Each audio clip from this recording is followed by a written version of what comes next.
kapatid na Roland. Sana kami. Opo, kapatid na Daniel, ang una pong magtatanong dito, si kapatid na Patricio Acoba, isa pong protestante. Brother Eli, po ay gusto ko lang po sanang paliwanagan ang matagal ng gusto kong malaman na kasagutan tungkol dito sa Ezekiel 1:4 hanggang 21. Particular po sa 1:4 kasi po nasusulat po dito ay yun po bang makapal na ulap na naliligid ng liwanag tuwing kikidlat ay may isang bagay na kumikislap parang makinang na tanso. Ito po ba ay isang spaceship na sa paniniwala po siguro naman ng marami o ng mga sighting sa mga iba-ibang mga banda na nakakakita ang mga tao na iba na mayroon talagang lumilipad na nagsiliwanag na minsan po ay nababalumbulan ng mga kapal na ulap na mayroon talagang liliwanag sa paligid ng mga ulap na ito na siyang hindi may paliwanag din ng siyensya at ng tao na siyang nakakakita. Ngayon po ay ito pong kabuuan ng Ezekiel na 1:4 hanggang 21. Meron po kasi doon na nasusulat sa mga talatang ito na meron pong 4 na nilalang na ang bawat nilalang na ito ay may 4 na mukha. Tapos po ito ay ang kanilang mga binti ay tuwid. Tapos po ay may mga gulong, sa mga gulong na kung saan man hindi man sila pumihit ay nakakarating sila at nakakatungo sila kung saan sila matutungo. Ano po kaya ho ito? Mga galing po ba ito sa ibang planeta? Kasi marami na pong napagtanungan ako ng mga pastor, pare, ng mga religious leader, hindi rin po nila may paliwanag sa akin. Nais ko lang po sana na manggaling sa inyong bibig ang paliwanag na matagal lang umugil sa aking isipan na ito ay kung talagang ang Diyos ay nanggaling sa ibang planeta, sa ibang kalawakan. Gusto ko lang po sana na ito ay mawala sa aking paniniwala, sa aking isipan na ang itong bagay na ito ay kagagawan ng ating Diyos Ama na siyang lumikha ng lahat ng bagay. Ito lamang po ang aking gustong maliwanagan. Salamat po ng marami sa inyo. Salamat po sa pagdalo nyo, kapatid. At salamat sa Diyos at mayroong ganitong pagkakataon. Una, ito po, kapatid, ay gusto kong maipaunawa sa inyo. Kung tayo po ay kahit kapiraso ay mag-aaral ng siyensya, ng astronomiya, makikita nyo ang isang katotohanan na nakasulat sa Biblia na kahit po makatuklas ng maraming planeta. Actually, ang atin pong alam na planeta nitong nakakaraang mga taon hanggang nitong bago pumasok ang ika-21 siglo, before the beginning of the 21st century, ang alam ng siyentipiko o ng mga astronomo, ang alam nila ay ang 9 na planeta sa ating solar system. Ang alam nating na planeta, mga 9. Ngayon, inalis nila sa kategorya ng planeta yung Pluto. Kaya 8 na lang po ang planeta. Mercury, Venus, Earth, Mars, Jupiter, Saturn, Uranus, Neptune. Yan po. Yan po ang nasa ating solar system. Ang ating pong solar system binubuo ng isang star, isang bituin, na yun na nga po ang ating araw, tapos ng 9 na planeta dati, na ngayon naging 8 ayon sa mga siyentipiko. Pero meron na po tayo ngayong kaalaman sa malalayo pang mga lugar ng galaxy. Nakarating na po ang pananaw ng Hubble Space Telescope as far as 13.7 billion light years away from the Earth. Maunlad na po ang siyensya ngayon, kapatid. Nakakita na rin sila ng mga planetary system sa iba't ibang mga galaxy. Pero ang isang katotohanan pong natutuklasan ngayon ng siyentipiko, wala pong planetang may buhay. Ang ratio, ang porsyento ng pagkakaroon ng planetang kagaya ng mundo ay halos imposible po sa ibang lugar ng universo. Ang kalkulasyon o ang pagtaya ng mga siyentipiko, magbibigay ito sa atin ng idea at papatunayan ko po ito sa inyo sa Biblia, kapatid. Ano ang sabi diyan, kapatid na Luz? Design evidences in the cosmos, an estimate of the probability for attaining the necessary parameters for life support. Dependency factors estimate 100 billion. Longevity requirements estimate 0.00001. Maximum possible number of planets in universe approximately 10 to the 22nd. Much less than 1 chance in 100,000 trillion exists that even one such planet would occur anywhere in the universe. It is just something like saying impossible. Parang imposible. Sa laki po ng universo, wala silang makitang mga palatandaang mayroong planetang kagaya ng mundo kung saan mayroong buhay na nag-i-exist. Ano po ang sabi ng Biblia tungkol dyan, kapatid? Basahin natin ang Gawa ng mga Apostol, 17:26, kapatid na Daniel. At ginawa niya sa isa ang bawat bansa ng mga tao upang magsipanahan sa balat ng buong lupa. Sabi po ng Biblia, ginawa niya sa isa ang bawat bansa ng mga tao upang magsipanahan sa balat ng buong lupa. Sa Bibliang Grego po, ang tinutukoy, yung buong lupa ay planet Earth. Tandaan niyo po sa Bibliang Grego na kung saan kinuha yung Tagalog, Ingles at iba't iba pang salin ng Biblia, ang sinasabi dyan mismo ay the planet Earth. Ang planetang lupa o ang planetang Earth, ang ating mundo. Yan pala ay ginawa ng Diyos para panahanan ng tao.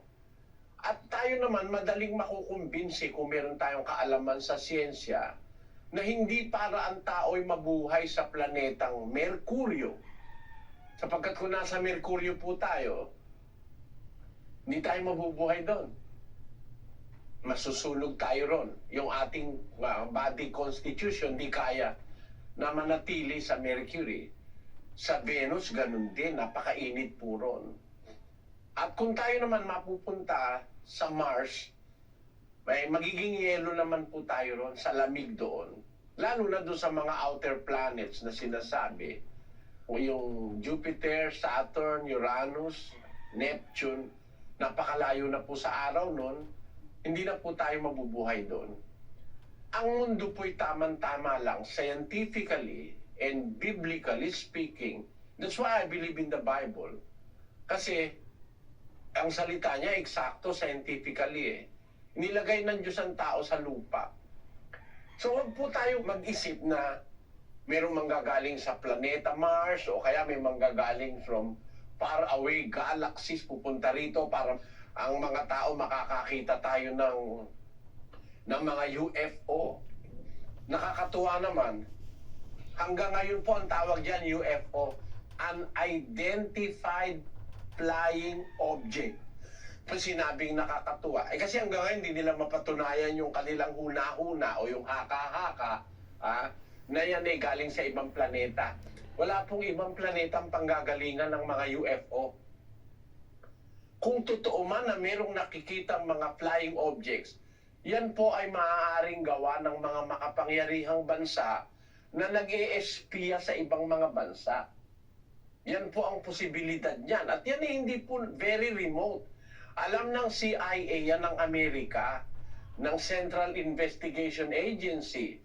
Alam nila yan na merong mga pwedeng possibility ganyan. Ngayon, Central yung pong tinatanong ninyo doon sa Ezekiel, International.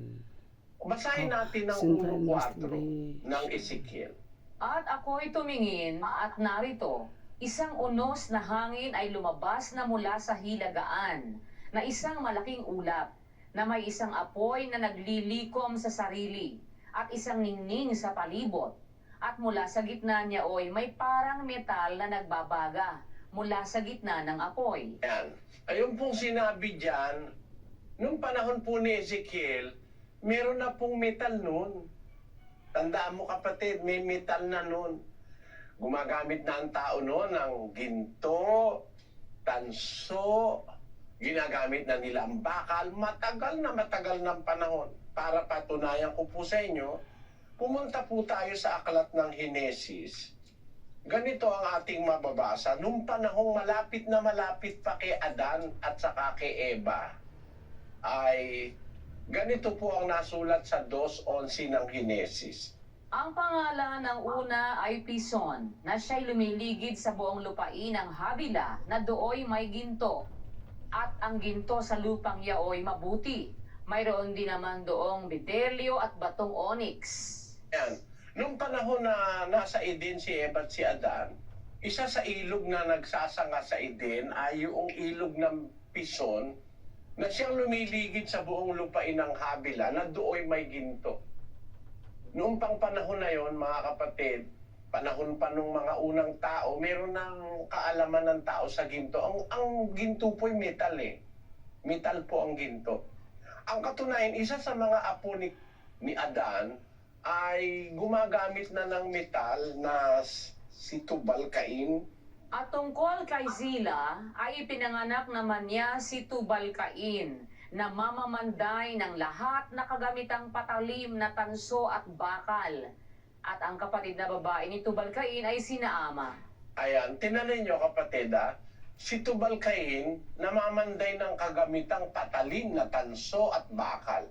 So ang Biblia po, as early as the time of Genesis, ay bago po dumating ang Israel naman pagkatapos na ang Israel mailabas sa Ehipto, malayo na yun, panahon na yun. Tapos nung nasa Kanaan na sila, dumating yung panahon ng mga propeta, doon naman ang hula ngayon si Ezekiel. So ng panahon ni Ezekiel, hindi na po ignorante ang tao sa metal. Kung papansin yung Ezekiel 1:4, pakibasa mo uli, Sis Luz. At ako'y tumingin, at narito, isang unos na hangin ay lumabas na mula sa hilagaan, na isang malaking ulap, na may isang apoy na naglilikom sa sarili, at isang ningning sa palibot. At mula sa gitna niya may parang metal na nagbabaga mula sa gitna ng apoy. Nakita mo kapatid, ang sabi ni Ezekiel, parang metal, hindi metal. Alam nila yung metal Kaya sinabi niya, parang metal, hindi nga po metal. Ngayon, ganito yan kapatid. Kaya naniniwala rin ako sa Biblia hindi dahil sa siyensya kaya ako naniniwala, kundi dahil sa kaalaman ko sa siyensya na pagtitibay ko na talagang ang Biblia totoo. Tingnan ninyo, ang sinasabi ni Ezekiel, unos na hangin. Hindi po ito ordinaryong hangin. Unos na hangin, isang hangin na malakas po ito. Mula sa hilagaan. Tapos isang malaking ulap ang nakita niya na may isang apoy na naglilikom sa sarili. Tingnan ninyo kapatid, pagka merong ulap at saka may unos, hindi ba merong kidlat? Because there is fire in water. Meron pong apoy sa tubig, kapatid. Bakit? Sapagkat ang tubig binubuo ng dalawang uri ng gas. Ang tubig po binubuo ng hydrogen at oxygen. Kaya nga ang scientific symbol niyan H2O 2 atoms of hydrogen plus 1 atom of oxygen will make up water. Tubig yun. Ngayon sa tubig, kapatid, makikita nyo, isang simpleng paliwanag lang na yung ulap, merong unos. Pagka po yung mga ulap na malalaki nagkakabanggaan, nagpo-produce ng lightning, ng apoy, that is because of friction. Ano po ibig kong sabihin, kapatid?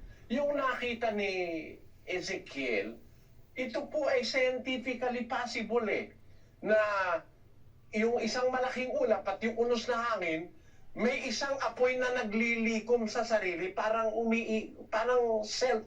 na umiikot. Isang ningning sa palibot. Mula rito may parang metal na nagbabagam mula sa gitna ng apoy. Pagdating sa 5, kapatid na Luz, At mula sa gitna niya oy nanggaling ang kahawig ng 4 na nilalang na may buhay. At ito ang kanilang anyo. Sila'y nakawangis ng isang tao. At bawat isa ay may 4 na mukha. At bawat isa sa kanila ay may 4 na pakpak. At ang kanilang mga paa ay mga matuwid na paa. At ang talampakan ng kanilang mga paa ay parang talampakan ng paa ng isang guya. yan. Sa mga Fed, mula dun sa gitna nung parang nangyayari na yun na nakita ni Ezekiel na parang unos na hangin, na merong apoy, lumabas ang wika ang 4 na nilalang na buhay, at tinasabi naman niya ngayon, ano ba anyo nito? Yung isa mukhang tao, etc. Hindi mo tayo bitin dyan hindi tayo bitin. Pagdating ng aklat ng Apokalipsis, inuulit yung banggit tungkol doon sa 4 na nilalang na buhay. 4:6 ng Apokalipsis. At sa harapan ng luklukan ay wari na may isang dagat na bubog na katulad ng salamin. At sa gitna ng luklukan at sa palibot ng luklukan ay may 4 na nilalang na buhay na puno ng mga mata sa harapan at sa likuran. At ang unang nilalang ay katulad ng isang leon. At ang ikalawang nilalang ay katulad ng isang guyang baka. At ang ikatlong nilalang ay may mukhang katulad ng sa isang tao. At ang ika-4 na nilalang ay katulad ng isang agila na lumilipad. At ang 4 na nilalang na buhay na may 6 na pakpak, bawat isa sa kanila, ay mga puno ng mata sa palibot at sa loob. At sila'y walang pahinga araw at gabi na nagsasabi, Banal, banal, banal ang Panginoong Diyos, ang makapangyarihan sa lahat, na nabuhay at nabubuhay at siyang darating. Nakita po ni Juan ang set up sa langit sa may trono ng Diyos. Kasi nakapanhik siya sa langit sa Espiritu. Basahin natin ang 4:1 ng Apokalipsis. Pagkatapos ng mga bagay na ito ay tumingin ako at narito ang isang pintong bukas sa langit. At ang unang tinig na aking narinig na gaya ng sapakakak na nakikipag-usap sa akin ay sa isang nagsasabi, Umakyat ka rito at ipakikita ko sa iyo ang mga bagay na dapat mangyari sa haharapin. Pagdakay napasa espiritu ako at narito may isang luklukang nalalagay sa langit at sa ibabaw ng luklukan ay may isang nakaupo. At ang nakaupo ay katulad ng isang batong haspe at isang sardyo at naliligid ng isang bahaghari na tulad sa anyo ng isang esmeralda. At sa palibot ng luklukan ay may 24 na luklukan. At sa mga luklukan ay nakita kong nakaupo ang 24 na matatanda na dadaramtan ng mapuputing damit. At sa kanilang mga ulo ay may mga putong na ginto. At mula sa luklukan ay may lumalabas na kidlat, at mga tinig, at mga kulog. At may 7 ilawang apoy na mga nagliliyab sa harapan ng luklukan na siyang 7 espiritu ng Diyos. At sa harapan ng luklukan ay wari na may isang dagat na bubog na katulad ng salamin. At sa gitna ng luklukan at sa palibot ng luklukan ay may 4 na nilalang na buhay. Yan, napakaliwanag na yung senaryong nakita ni Juan nung sabihin sa kanya, umakyat ka rito, nakita niya bukas yung pinto sa langit, pinaakyat siya, pinakita sa kanya yung trono, tapos yung nakapalibot na mga 24 na luklukan kung saan nakaupo yung 24 na matatanda, at nakita niya rin yung 4 na nilalang na buhay na kagayang-kagaya nung nakita ni Ezekiel sa kanyang pangitain. Ngayon, ito po ba ay may possibility na mga aliens at nakasakay sa spaceship? Yung nakita, wala pong ganun, kapatid. Kasi hindi nga metal yung nakita niya eh. Alapaap at saka unos na hangin. Ayon. At ang sabi ni Ezekiel, parang metal na nagbabaga mula sa gitna ng apoy, na doon lumabas ngayon yung apat na nilalang na buhay. Parang kagaya rin nung nakita ni Juan sa Apokalipsis, nung tumanik siya sa langit, sa espiritu, nakita niya sa luklukan, merong kidlat at kulog, tapos may apoy, na doon niya rin nakita yung apat na nilalang na buhay. Kaya ito po kapatid ay vision po ito, vision. Isang pangitaing nakita ni Ezekiel na ipinaliliwanag later nung pangitain naman na nakita ni Apokaliptikong si San Juan. Wala pong possibility, biblical or scientific, na ito ay mga UFO, na ang Diyos ay galing sa ibang planeta. Hindi po totoo yun. Ang Diyos po ang gumawa ng lahat ng planeta. Sinasabi po yan ng banal na kasulatan. Basahin natin ang 14 ng gawa ng mga apostol. At tinawag nilang Jupiter si Bernabe at Mercurio si Pablo, sapagkat siya ang pangulong tagapagsalita. At ang saserdote ni Jupiter na ang kanyang templo ay nasa harap ng bayan ay nagdala ng mga baka at mga putong na bulaklak sa mga pintuang daan at ibig maghaing kasama ng mga karamihan. Datapwat nang marinig ito ng mga apostol na si Bernabe at si Pablo ay hinapak nila ang kanilang mga damit at nagsipanakbo sa gitna ng karamihan na nagsisigaw at nagsisipagsabi, "Mga Ginoo, bakit ninyo ginagawa ang mga bagay na ito? Kami mga tao ring may mga karamdamang gaya ninyo at nangagdadala ng mabubuting balita sa inyo upang mula sa mga bagay na itong walang kabuluhan ay magsibalik kayo sa Diyos na buhay na gumawa ng langit at ng lupa at ng dagat at ng lahat ng nasa mga yaon." Nakita nyo, ito lahat na ng direksyon ng sinabi ni Pablo rito eh. Ba't nyo ba kami sinasamba? Sabi niya doon sa mga tao doon sa lugar na kanyang kung saan siya nagmilagro. Bakit nyo kami sinasamba? Kami taong kagaya nyo, may karamdaman din. Pinagdadala lang namin kayo ng mabuting balita upang sa mga bagay na itong walang kabuluhan, yung pagsamba sa hindi tunay na Diyos, walang kabuluhan yun, magbalik kayo sa Diyos na buhay, na siyang gumawa ng langit at ng lupa at ng dagat at ng lahat ng nasa mga yaon. So ang gumawa ng buong universo ang Diyos. Huwag po natin kailanmang maisip na ang Diyos galing sa ibang planeta. Ang Diyos po ng Biblia, siya ang gumawa ng mga planeta. Siya ang gumawa ng langit at ng lahat ng mga bagay na nasa mga yaon. Kaya ano pa man ang makita natin sa universo sa darating, gawa ng Diyos lahat yan. Ngayon yung Diyos na gumawa ng lahat ng bagay, siya po ang nagsasalita sa Biblia sa pamamagitan ng kanyang mga propeta at mga apostol at mga ebanghelista. Siya rin ang nag-utos na isulat ito. Ang napakasamang magagawa natin, bigyan natin ng sariling pakahulugan ang salita ng Diyos. Meron pong mga salita sa Biblia, kapatid, na hindi madaling maintindihan ng tao. Pero dapat nating tignan ng sitwasyon, ano ba yun? Ano ba yung sinasabi? Pangitain ba o reality? Ang mga propeta po, pinagpapakitaan ng Diyos kagaya ni Ezekiel sa pangitain. Basahin natin sa Bilang Kapitulo 12, ganito ang ating mababasa.